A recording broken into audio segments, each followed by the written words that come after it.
What up, folks? I am Ultrazilla, and today I have a review of the Bandai movie monster series Godzilla Singular Point Godzilla Ultima.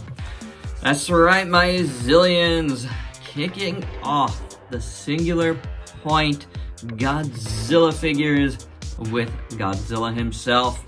Gotta give him his own due. Didn't want to combine this with Jet Jaguar, because he's Godzilla, and he deserves that respect. And he's Godzilla Ultima, of all things. The ultimate Godzilla. But is he? I don't know. That's gonna be decided when we check out the series coming at the end of the month. And that should be very interesting. I'm definitely looking forward to seeing it. But man, I am happy to have this first Godzilla figure from the show here. I'm sure there will be plenty more and variety of lines, like, you know, SH Monster Arts. I think that's gonna happen. And but that's neither here nor there, because the movie monster series always delivers first, and I think this figure is interesting. It really, really is. A lot of what I'm gonna say probably has something to do with the design, but it's such an interesting design, and to really, you know, not look at that as we're looking at this, you know, would be silly. So without any further ado, let's get to the review.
And my final thoughts, I like this. I think it's a very interesting Godzilla. I think the toy is pretty good. It's not perfect. You know, some missing paint on the dorsal fin it could be better there. And as far as the design goes, I've said it a bunch of times, but not in love with the teeth on the outside of the mouth on the top. I don't think that's very Godzilla-like. Yes, it's a different design, but I don't like it. I mean, I don't have to like it. But I do think overall, the design choices are very interesting, and I do like everything else except for those teeth. But that's just me. The toy itself is cool. I mean, it's an interesting one, and one I'm definitely glad that I got. You know, I was gonna get it anyway, but like, I'm glad I got it because I think it's very interesting and nice piece for the collection. I'll definitely be interested to see how Monster Arts, you know, takes a look at this and does it. I don't know. It'll be very, very interesting to see how that goes, because that's probably going to be a little bit more of a realistic take based on, you know, the style of figure they do. So that should be very interesting. But that's neither here nor there. This figure is fun. I think it's worth getting. And there you go. Alright guys, hope you dug this review. Let me know your thoughts below, and if you could please like, comment, subscribe, and share. Check me out on Facebook and Instagram. Stay safe. Till next time. Peace out, peeps.